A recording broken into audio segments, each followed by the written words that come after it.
Hello guys, what's up? Ramon here.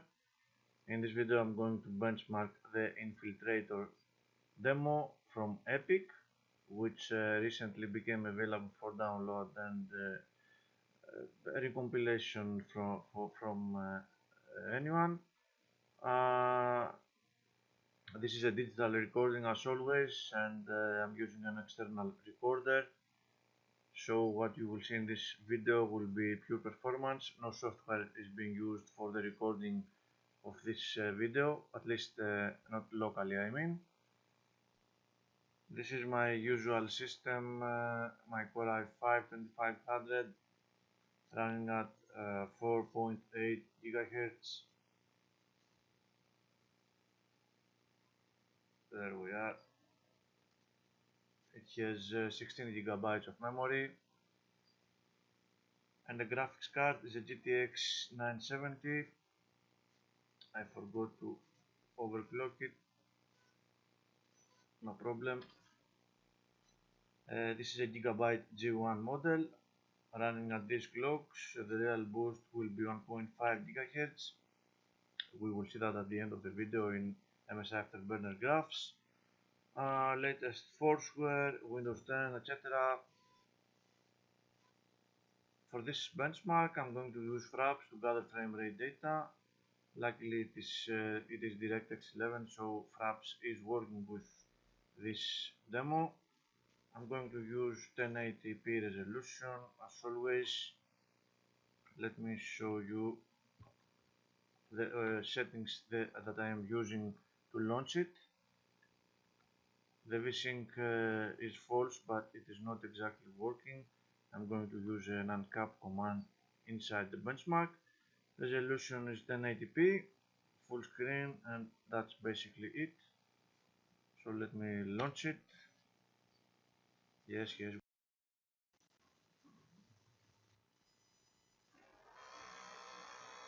Before I press the space bar to start the demo, I am of course going to uncap the frame rate with the Tmax command. I'm going to set it to 100 frames per second. It does not go that high anyway.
Now let's exit the demo and see what our recording programs have recorded. CPU usage seems quite high, but usually Windows 10 Task Manager shows a little bit higher CPU usage. I'm not sure why. The benchmark result itself was 63 frames per second, not bad. Let's see what MSI Afterburner has recorded. Frame rate is very good, very high. It reached 100%, 100 frames per second in one point, which is surprising. In any case, I don't believe my frame rate limitation at 100 will affect it at all. Maybe I should have selected a higher frame rate. In any case, it's all good. The GPU usage is at maximum most of the time, but we do have some CPU limits at times. Look at exactly this point. The CPU is spiking, the frame rate is dropping, and the GPU load is dropping. We are at CPU bottleneck at that point. And towards the end, some GPU load issues as well. Surprising to say the least. And in any case, it is what it is. CPU temps are okay. The CPU usage again, we see this spike here, and in general it is very high. Could be a little better threaded anyway, especially here it shows around 50% and still it was CPU limited clearly. 4.5 gigabytes of total system RAM used. The power of the card at around 80% or a little higher maybe.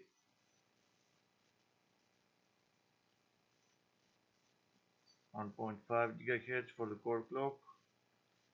1.9 gigabytes of video RAM used. Not very heavy. Quite lighter than the Kite demo for sure. And the CPU temperature graph as an average, not bad. So let's see what FRAFs can show us. Okay, 63 frames per second. Okay, we do have some weird frame rate, erratic, a lot of scene changing. It was to be expected for sure. Sorry, these are the frame times, my bad. In any case, it does not change what I said. A lot of scene changes, different frame times were supposed to happen. The same goes for the frame rate. It goes up and down all the time.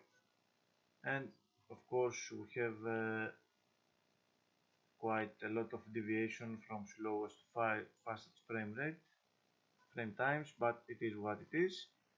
So we have reached the end of another one of my benchmark videos. Thank you very much for watching, my friends. I hope you find this interesting. I will try to put a download link of this benchmark below in the description. Until then, goodbye.